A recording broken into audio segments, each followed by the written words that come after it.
Hey guys, welcome back to Ask Reddit. Today we have three really cool posts. The first one is, what's something positive that happened to you in 2020? Come on, there's got to be at least one thing, right? My coronavirus test results. I finally, after 10 years of working honestly with my doctor, found an antidepressant that works amazing for me. I am happy and controlled for the first time in my adult life. I got a new computer and was able to pursue my dreams of becoming a music producer. I left a horrible job, got to spend quality time with my dogs, and have become happier and healthier overall. The coronavirus has been extremely kind to me. It gave me more hours because my co-workers were quitting. It gave me a part-time job with the company I was with, which in turn meant more hours. And it gave me a stimulus check. All in all, the Heineken disease made me like $2,000 more than I was expecting to get at the time. It made me enough money that I was able to pay car insurance for a year and buy a computer.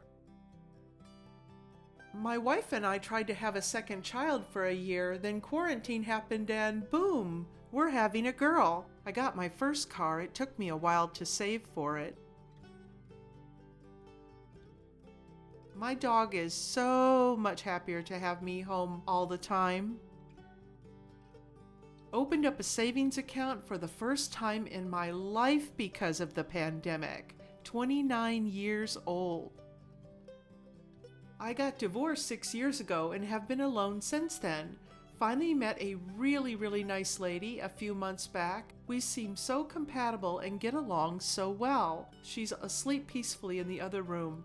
I'm on Reddit, can't sleep. Nurses, doctors of Reddits, what's the rarest, least common medication you've ever had to administer and why?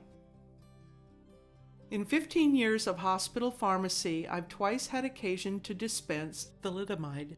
It's used as an end-stage anti-nausea med and comes very carefully packed, with all sorts of warnings about not coming near it if pregnant, and even has little pictures of thalidomide babies. Pharmacists here and leeches. We use them to keep blood flowing if you get a finger or ear or something cut off and sewn back on. I've also heard that maggots are used often for severe cuts or burns when there's necrotic tissue. I had a woman who was on ziconotide, which is an analgesic derived from cone snail venom. If it isn't administered correctly through the spine, it causes hallucinations. I gave an old man an M&M one time when he was demanding a sleeping pill. Blood pressure was too low, so doctor wouldn't order a real one. Worked great. I administered a Tic Tac for anxiety. Worked as effectively as the drug the patient was demanding. Methylene blue. I gave it to a girl who tried overdosing on Oragel. The active ingredient is benzocaine, which caused her to develop methemoglobinemia treated with the blue drug. It truly is an artificial looking bright blue, and I gave it to her in her IV. A poop fecal transplantation.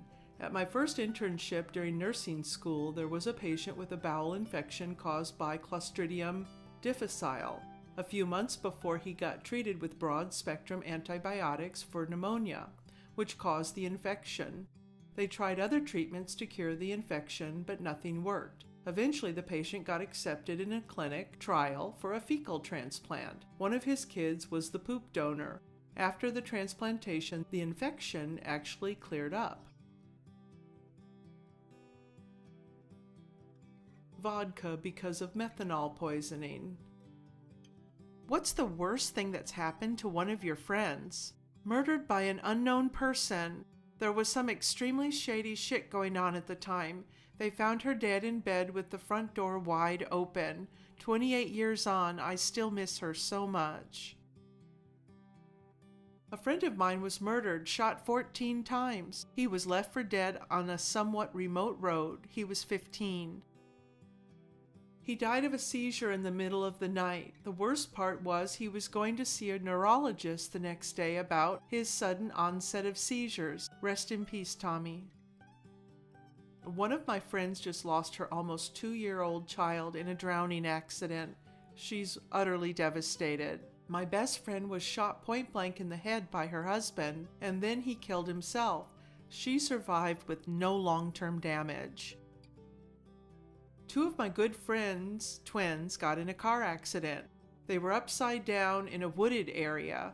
The one brother died instantly while the other was upside down for 3 hours until someone saw their car. I miss you. One of my friends was sliding down a railing that was next to a ground storm drain made of concrete. He slipped backwards and cracked his skull open. It was near midnight and we were pretty close to a hospital, so I just kind of picked him up and ran. I hope I never see the inside of someone's head up close again. A friend in high school was hit by a car and dragged a couple of 100 yards before he died. The driver was drunk and on coke. It was 8 a.m. when it happened. My friend was on his way to school. Tried to swim to shore from a sailboat in Lake Michigan. She was a strong swimmer, but even in the summer, hypothermia is a threat. They didn't find her body for several days, and during that time, famous fake psychic Sylvia effing Brown told the family she was alive and being held on a boat against her will. Still miss you, Julie. She worked as a bartender and her fiancé came in drunk, out of his mind, and acting strange. She had to tell him she couldn't serve him. He left upset. She went home a few hours later and found him trying to rape her teen daughter.